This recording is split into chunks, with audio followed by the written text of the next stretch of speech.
UDPS. Malamoko okomi mutamaye. Et au salama classe na débat politique. Et oyebike ndenge bakeri boye bakosoka na nje. Donc moni membre moko UDPS. Azali valeur ya 1 million. Membre ya PPR.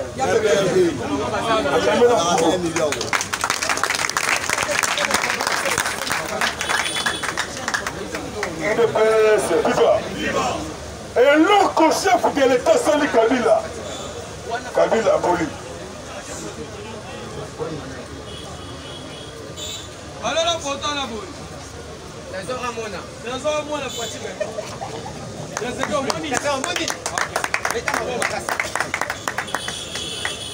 UDPS, viva!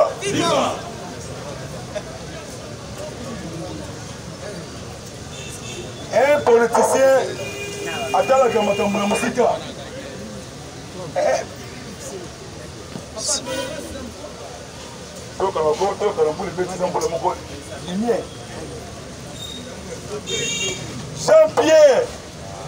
Jean-Pierre Lola Kisanga. Jean-Pierre Lola Kisanga a sali mbalebele na Kabila le père. Na mona o biska wasa tibaki.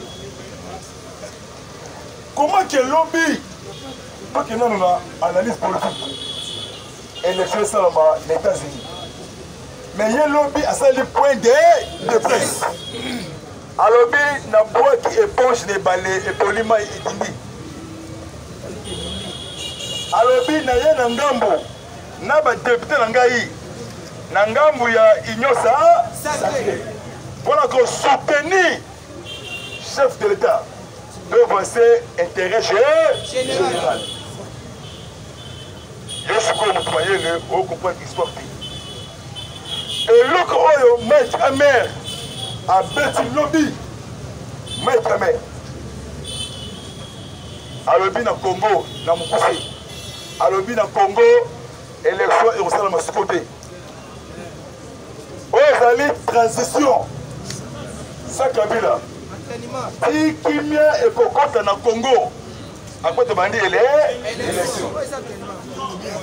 Donc, élection est en 2030. Mais avant l'élection récente,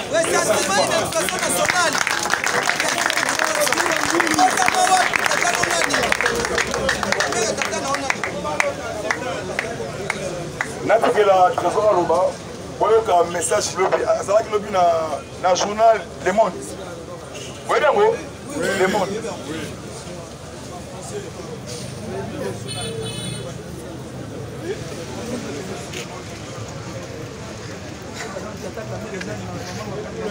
UDPS, viva! Je veux Amer. Amer ne considérait plus vraiment Tshisekedi comme un réformateur, mais plutôt comme un président de transition sans Kanambe.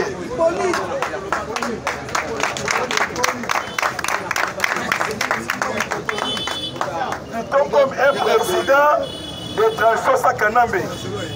Attendant les prochaines élections en 2030, voilà Mike Amer. UDPS, viva! Élection, il y a trop! Élection, il y a trop pour ceux qui sont. Moi, la maman, oh, merci. En tout cas, vous mettez là. Alors, qui yango n'a pas travaillé dans l'Union fait là, la force. Merci. L'Union fait la force. Dolingi division T. Dolingi Mututu, après ça, Moninga va. Doboy tribalisme. Doboy N tribal. Union sacrée. Union sacrée Union sacrée Costa Moka. Union sacrée et qui me sont libérés. Il est viva. Bafle et Kolobalobi. Bon, ça va, on a fait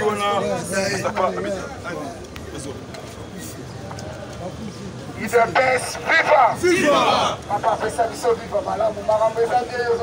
Bonjour. Bonjour à tous. Bonjour. Tokobanga to tokobangisa. Tokobanga to tokobangisa. Tokobalikanga ba.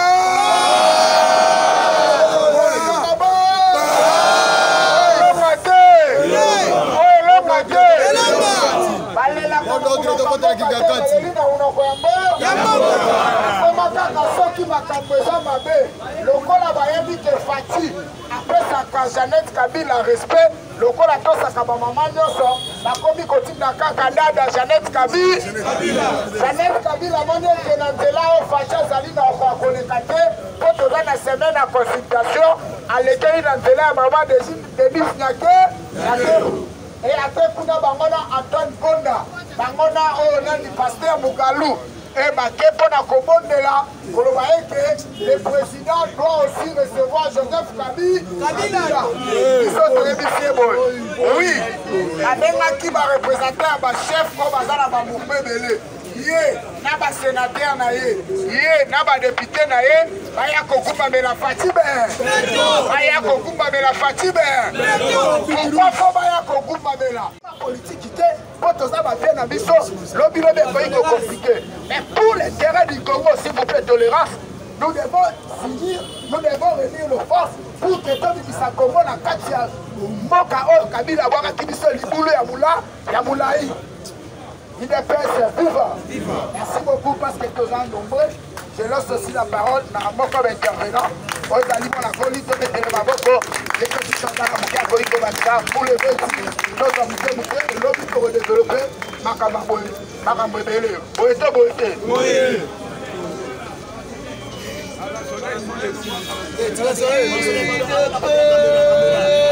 Viva. Pesa viva ya elonga. Viva! Parti au pouvoir, viva! Tombola le Bobo Kangaba! Premièrement, nous sommes dans la Sabino, dans l'actualité politique, il y a Libanda, compte tenu de l'élection et les Canada États-Unis d'Amérique. Parce que, vous voyez bien, nous avons un partenariat privilégié dans les États-Unis d'Amérique. Alors, l'élo est allé journée moko déterminée pour le destin de RDC. UDPS viva! Bien sûr que Faci a bandé déjà ma démarche, a joint déjà prise de contact dans démocrate. UDPS viva! Alors, dès que ça lui a état etikali oyo bauti kofiblia wa il y a 4 minutes, il faut boyeba que non, Joe Biden azali na 235 voix, Donald Trump azali na 234 voix. Alors le problème est que on a 4 États. Donc État clé, etikali na Michigan, ezali en faveur ya Donald Trump, etikali na Floride, etikali na Caroline du Nord, etikali na Ohio. UDPS viva! Donc dès que ça on a tout prié pour Donald Trump à Dima pour Makambo et ça la quitte au sous Maka. Alors sans plus tarder de ce côté en actualité politique. Alors on va comprendre le pourquoi Mokozamboka Ayambaki va représenter la confession religieuse Nyoso na ba ONG ya droit de l'homme. Tolobate. Olive mokolo ya lobi bango na mobali na ye inde epa ya papa Simon Kimbangu Tiangane bake kolela kuna balelini bana mai bakomi oteno ndenge ezali wana papa Simon Kimbangu Tiangani sengela biso epa ya Faci oyo tozali po tokabola 50-50. Est-ce que biso toandi na makambo ya 50-50? Coalition déjà ekufaka parce que mpona information na yo lobi 130 députés ya FCC na congrès ya baate parce que Jean-Marc Kabunda 520 giga azalaki wa Augustin Kabu ya mwana buta azalaki wa eza mpona koyebisa yo ke non FCC bazikindo tombola loboko kanga ba ala ini ya actualité ya tongo ya lelo ezali nini toloba te j'espère que biso nyonso totalaki dili ya baconseiller traître ya chef de l'État mokonzi azokota bino bofandi awa sikoyo yoka. Son Excellence Félix Antoine Tshisekedi Tshilombo a demandé à 2 d'entre les 4 conseillers qui ont minimisé sa présence dans une vidéo devenue virale sur les réseaux sociaux de suspendre leur participation aux consultations. Et ils sont virés à l'immédiat et interdits de quitter le territoire national. Il devait se vivre. Pas seulement suspendre Bango, mais ici Bango va conduire le territoire congolais, ça t'a Moukolomoko. Parce que Baza Batrotre, c'est parmi Batou Oyo Babanaki qui collaborer avec Vital Kamerhe, na Joseph Kabila, pour avoir empoisonné Baninga na Bango Bakose. Il devait se vivre. Mais Bino, comment se fait-il que chef de l'État a son quota? Bino Bozo Beta Masolo. Moko na Bango Kuto Atali avec Tikara. Mais Fatia Sala qui déjà entré dans lui. Il devait se vivre. C'est pour vous dire que combat Oyo Biso Tozo mené, et ça n'a pas tout sous Bazo Boulango théâtre. Alors que Bateros allait déjà en marche. Alors, si vous comprendre, consultation et pour aboutir à Elokoni, il devait se vivre. Selon déjà Oyo, car Oyo Zali mise sur table. Bomoni Mukolo Yalobi, Kabila a reporté au Tobengi retraite naye na niveau Yambouela Naba Congo. Parce que Kingakati est allé sous surveillance. Il y a États-Unis dans. Comment se fait-il que Batubakoti, député Bobotali Bango va téléphone, Bakangi va téléphone. Mais Malobayo Lobaki, et bien, il s'est retrouvé dans la jeune Afrique Ndengeni. Il faut y que non, Kabila Sali Maman na erreur. Na minito yo Bango na Bango, Babe va raté Basalini. Kabila Kize Nemi Mouilanya, na Emmanuel Chadari, que Bango Batu Basali à la base, il y a erreur où il y a commettre. Il devait se vivre. Mais yo Osali Mukolo. Comment est-ce qu'on peut se faire induire l'erreur? C'est pour vous dire que nos batteries sont déjà en marche. Parce que Mukolo Yalobi, 130 députés, il y a FCC Bakité, regroupement, il y a FCC pour rejoindre Oyo Tobengi, nouvelle majorité, le peuple d'art. Tout Makambu ya corréculé, Zali discuté. Moïse Katumbi a yebisi Madidi Mukolo Yalobi na Jean-Pierre Mbemba. Parce qu'il faut que nous battuana bakomaki na batondance moko boye bien te. Il devait se vivre. Alors ngana kondimate na banda okende pas ya Félix Nabutu, président de la République. Alors en tant que notre frère congolais ngana kokende na moi. Ti abengi si biso photo sangana to solo la Congo, biso tout patrie na biso yango. Yango omoni ke non Mukolo Yalobi ayambaki pe ba journaliste nyonso. Basepeli makasi na initiative ya Chaudele. Awa ba Peter Chani, ba Mike Mukebai, ba Chachanga Maloba te basalini. Bango to sima ya fache. Awa sikoyo il faut oyeba ke non Ilunga Ilunkamba a commis premier ministre sortant. Janine Mabunda a commis président de l'Assemblée nationale Tambo Mamba a commis président de la Sénat parce que Ndenge déjà dans majorité. Parce que dans déjà majorité, Mukolo Yalendi ou soit mardi, Fatia Kolo, Akolo ba ebele que tout ya Kolo ba 5 minutes il y a pas. Fati 5e président de la. Akobeta bango 5 minutes il y a pas. Ya liboso ezali mettre fin à la coalition FCCK pour dégager une nouvelle majorité parlement. Moïse Katumbi a dit que le premier ministre est Salini. Bahati Lukobo a dit que le président du Sénat est Salini. Moutoko dit que le président de l'Assemblée nationale, Jean-Marc Kabunda Kabou. Parce que les alliés transition sans Kabi. Tombola Loboko Gangaba. L'État a bel et bien dégager notre majorité précise. Notre tolérance, s'il vous plaît. Parce que ce qui est Salami Bongo, ils sont un avantage. Pourquoi ils ont un avantage? Toutes les forces vives politiques, au Bazala qui soit disant qu'on opposition, il s'est aligné derrière le chef de l'État. Ici, Francis Kalombo, c'est Martin Fayoulou qui proposa le premier. Il y a que le président doit consulter toutes les forces vives soi-disant de l'opposition. Et nous sommes prêts. C'est pour cela. Et déranger était sans qu'Amoni Moïse a été coupé dans la chef de l'État. Ayoka sonité. Et Francis Kalombo a dit ça le Bibo. Na lingi na yebisa yo kosala makambo akobomba mandengo bomba makate sala makambo ndenge Moïse akosala na miso ya ba Martin Fayoulou akosala yango te. Pourquoi akosala yango te? C'est parce que aza na mbongo ya bato ya Joseph Kabila oyo alia mpona kojouer double fête na kati ya République démocratique démocratique du Congo. Akosala yango te nazoloba bien. Akosala yango te à l'heure où je vous forme. Azana 4 millions de dollars. On est mis en place qui est pour que a troublé consultation initiée par le chef de l'État. Yango somona yombo o pepe adaza nango eza yombo o ekosukela bango mabe sima ya consultation ndenge kaka nazoyebisa yo le chef doit se positionner pour pousser Ilukamba G6 à la démission. Si Ilukamba démissionne, ça va permettre maintenant la composition systématique et thématique. Il y a une nouvelle majorité présidentielle qui va se constituer.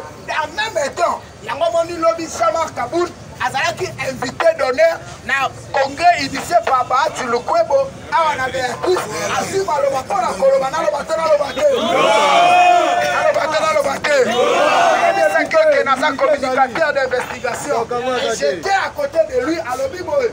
Na sepeli po peuple congolais na ba classe politique mususu bazimaye et là qu'on a ligné na bisabino bana FDC peuple congolais l'opinion tant nationale qu'internationale il y a maintenant un nouveau vent on s'est créé pour commettre FCC à genoux et la majorité et sa majorité est coexistée les sous-sous et pour faire ça là la nouvelle majorité entend pour que elle me commande à développer.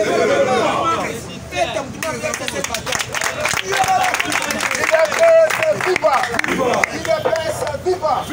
maintenant le problème c'est quoi? Il a aussi expliqué pourquoi la FDC à Bahati et Zalaki dédoublé. Alors, tant que Nazalaki na bureau, on a siégé, Naïna Telemela, même Madame Mabunda, qu'il ne faut jamais accepter que le doublement est salama, surtout la partie Oyo, Azaraba député Ebele, et Azaraba sénateur Ebele, ainsi que Azaraba 4 gouverneurs Yemoko de Kobahati. Alors, ce qui va permettre un jour, et pour ceux qui l'ont vu, mais à rassurer la mission communauté internationale nationale que Bahati sera rétabli dans ses droits après la conciliation. Une presse viva.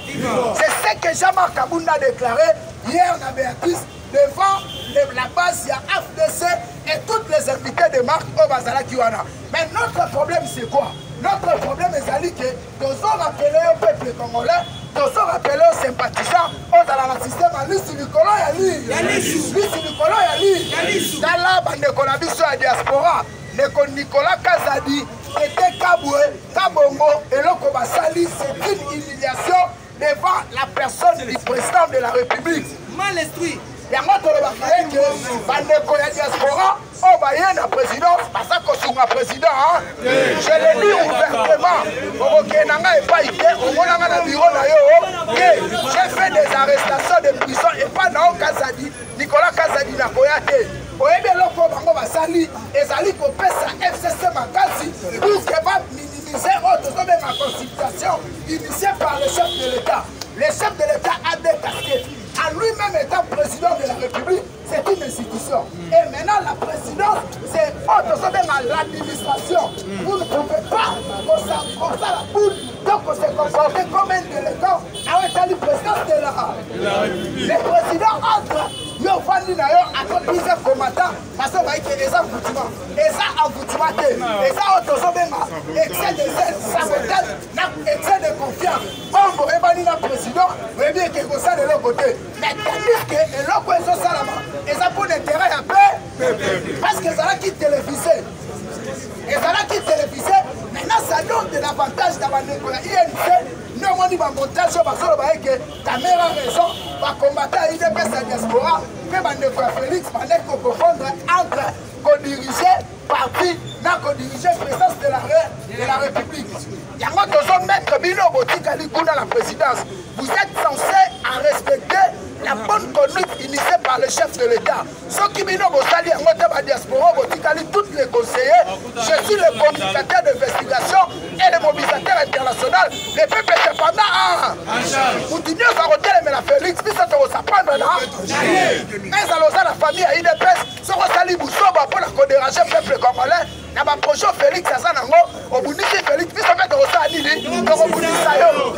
Lui ça to ça la ba jeté. Na so que yebisa bino nyonso botikali même yo Peter Kasa de Kotina kati ya musala bateyo même yo Guy Mwadiafrika o bozibino vous êtes censé à respecter la présidence de la République parce que au moment où tu sobunda et ça au moment où tu vas la distraiter et ça koluka kopesa bato ya FCC faut commettre pour le Congo du Congo makasi pour que ba se bouquet ba que so salama et ça eloko te yango merci na Fati Beton oyo a sanctionné bango directement pe alobi ke bakozala traduire en justice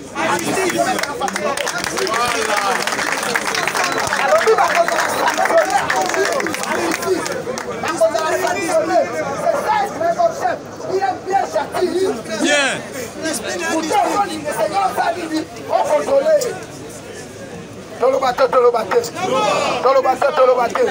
Yango tozobenga bakombattant na vigilance.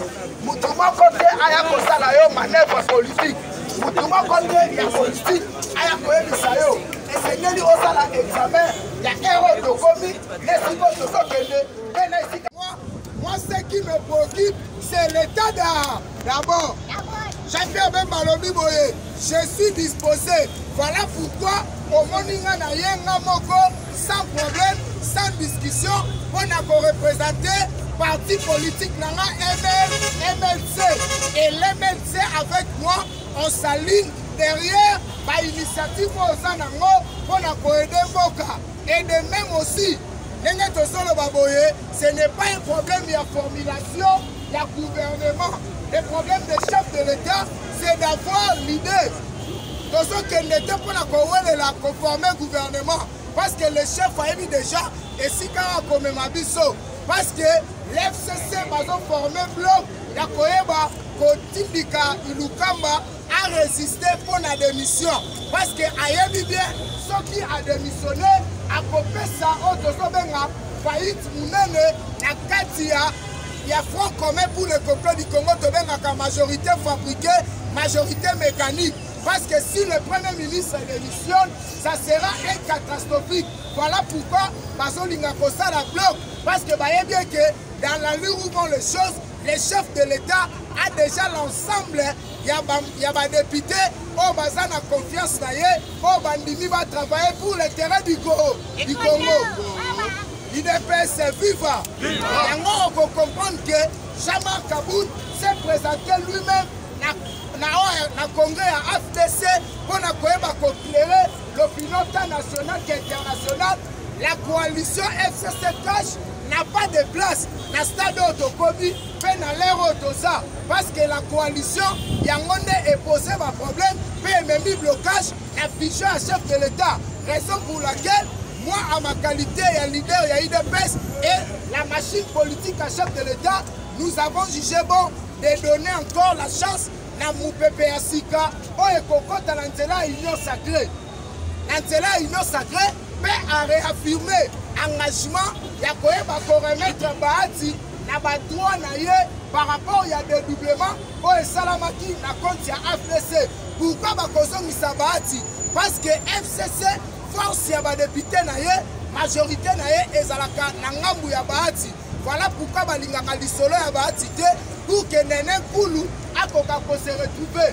Nenge tozolo babojama Kabunda a précisé par Betty Seta lobby si maya consultation directement au Tozobenga Conseil d'État la Cour constitutionnelle va rétablir FDC na badroit na ye bongo FDC lobby jeudi à cause de la deuxième force au chef de l'État Koyaba vis-à-vis ya cahier de charge na ye oya bongisi pour accompagner chef de l'État la vision au Azanango ya union sacrée ndenge kana lobaki l'union sacrée n'est pas égale à partage à ma poste.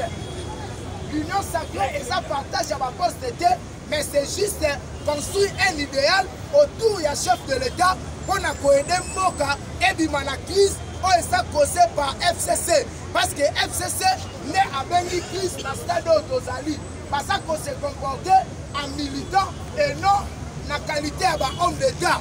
IDPS viva! IDPS viva! Voilà pourquoi au moni que Bisso base, Bisso peuple congolais, nous devons bien veiller à la consultation. Parce que dans Simanango, les chefs rendront compte na makambo nyonso eleki epai ya population oyo azali kodetenir pouvoir na ye mpe oyo azali souverain primaire.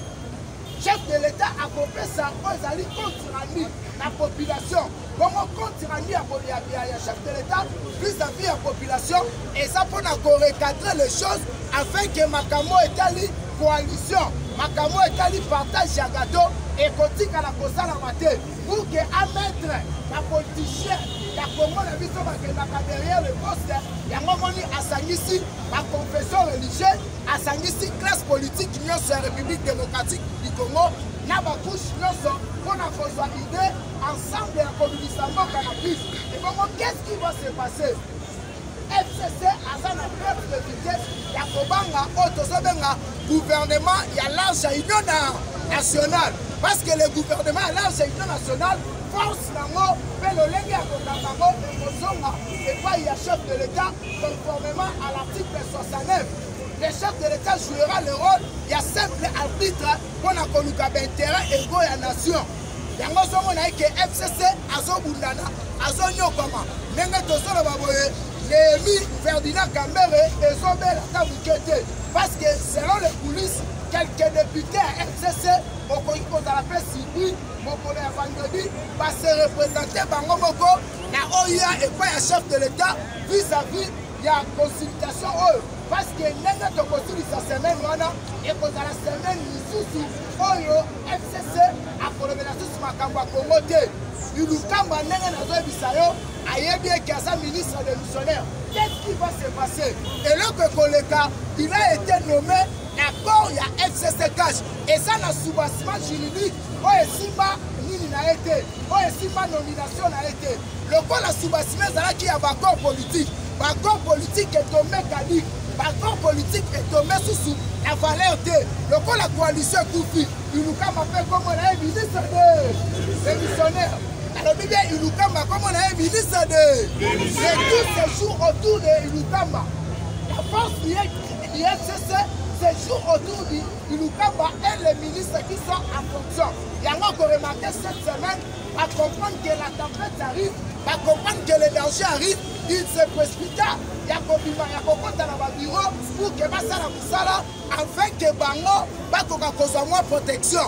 Mais le chef de l'État sait déjà que ce sont des sortants, ce sont des partants moyens associés bango na makambo azosala eza yango komona eke ntango chef à se rendre à l'académie militaire pour la clôturer année mpe kopesa babrevet mpe komema année mosusu ilukamba se présenta me mokonzi apesaki ye ningo te ni eloko akipe ye te voire même madame mabuda ete représenté mutu atindaki barecevwaki ye te à l'occurrence ya directeur ya cabinet na ye bayambaki ye te e mokonzi akendaki compte na oyo tozobenga protocole d'état mpe na ensemble ya baministère oyo ezoreconnaître mokonzi na ye. Voilà pourquoi tozoloba eke peuple congolais l'air est grave et l'air a sonné oyo esengeli doit accompagner chef de l'État na mission noble oyo aza nango mpona kosunga mboka na biso ebima na kati ya crise parce que soki torate stade oyo les choses passent à bord c'est compliqué par rapport ya plan machiavélique oyo FCC aza koluka kobomba mpe oyo FCC azokana abimisa yango komona eke bapreparaki bapeti ya bafuluna pour que na basade oyo tokomi si les choses ne vont pas bamema basabotage mpe na badésordre mais chef de l'État état aigle état bongo état un grand visionnaire a instruit le ministère intérieur ke kotia bango su na makala te kokanga bango te ezwa bango tika bango na kanya makase tika bango na kanya makase yango komona eke bapara mosusu oyo bayebaki karte wana abaki kolela bana na bango ndenge baki wana po calcule 10 ans après 10 ans bakozwa bango bakotinda bango na baengager bango na service national mpona bango si ya désordre abuo yango moni FCC bacharte nyonso azobongisa eza en difficulté yango il faut to comprendre que chef de l'État aza mutu oyo azosala par rapport ya sentiment te azosala par rapport ya vision politique et conformément à notre constitution parce que cette constitution a été taillée à mesure de Joseph Kabila. Pourquoi à mesure de Joseph Kabila? Il savait bien qu'avec la classe politique qui derrière Joseph Kabila, ça allait toujours confisquer le pouvoir. Ils n'ont ndenge boyembaka ya lelo santa tumitobele mais akomprendre que l'article 5 de notre constitution oyo ezoloba eke la souveraineté de l'état appartient au peuple yango ozomona eke chef de l'état sage qu'il est malin qu'il est de la sagesse pour la conduire les adversaires ake na bango derrière toujours constitution wana oyo batayaki. Le problème c'est quoi? Chef de l'état yebi eke bongo ndenge eza boye eloko esimbi yango eza constitution. Lorsque la constitution ezalaki taillée promulguée par Joseph Kabila, il y avait des articles qui verrouillés. Alors Kabila depuis, les lois sont impersonnelles, les hommes passent, les institutions restent. Lorsque la institution est calculée, le chef de l'État est allé avec son bureau. Oh, il va dire ça, ma campagne de Meko, ma gaine à Bango, ma lève, ici, là, on va commencer à dire la idée. Mais, il y a pas de ici. S'il te plaît, beaucoup de tolérance. C'est pas facile pour les secteurs. Je dois faire le fond. Il est PSF vivant. Il est PSF vivant. On comprend que la constitution n'est bougé FCC. Qu'est-ce qui se passe? Némi n'a pas discuter. Il ne faut jamais acquiser à tort bakassaye au bazar la 4 FCC. C'est kassaye au bazar la FCC va risquer ma vie dans bango pour l'intérêt de Joseph Kabila. Mais eloko yo neme sengelo yeba que la constitution tozo salela, constitution tozo kumela, on Félix Azobemela a été taillé pour l'intérêt président, pour l'intérêt du président de la République en fonction. Aujourd'hui Kabila n'est plus aux affaires. Aujourd'hui Kabila Kei, c'est lui qui est le président de la République, c'est Félix Antoine Lobotise. Il a bénéficié d'un avantage, même un privilège, la constitution est moka épesi. Si quoi le bino, bozo lingamo condamné biso bakasaya, la raison nini. Bino molobai ke IDPS, molobai ke cache ça pour le tribalisme. Langage yo so pesa biso nemi. Ezali langage ya tribalisme, ezali langage ya unité. Même si biso tokei, il sera difficile que bino Baturo Botika na Joseph Kabila boko ka renverser pouvoir ya Tshisekedi parce que pouvoir ya Tshisekedi est lié à Makamuni Balé. Il a le peuple et il a la soutien de la communauté internationale. Pourquoi communauté internationale? Les Américains ont fait avec Félix Tshisekedi un accord de partenaires privilégiés. Quand on parle d'un partenaire privilégié, ils sont derrière l'action initiative d'ailleurs pour la consigne Moka et la Katia Mouzoba parce que Joseph Kabila est l'auteur, il y a ma souffrance, il y a ma casse, il y a ma crime contre l'humanité, on peut mettre l'économie qui a monde à genoux. Aujourd'hui, les États-Unis vont connaître un problème sérieux pour organiser l'élection à cause de l'économie plus élevée, il y a Chine. Ni c'était le Covid-19, les États-Unis auraient du mal à organiser l'élection. Il y a un comment on a que Donald Trump a compris qui va pour que à mettre Joseph Kabila à l'état de lire. Il y a un moment où il va comme représentant des États-Unis chargé de missions difficiles. Il est PSF vivant. Il est PSF vivant. Et quand on dit que l'homme va faire un quelques représentants et opposition.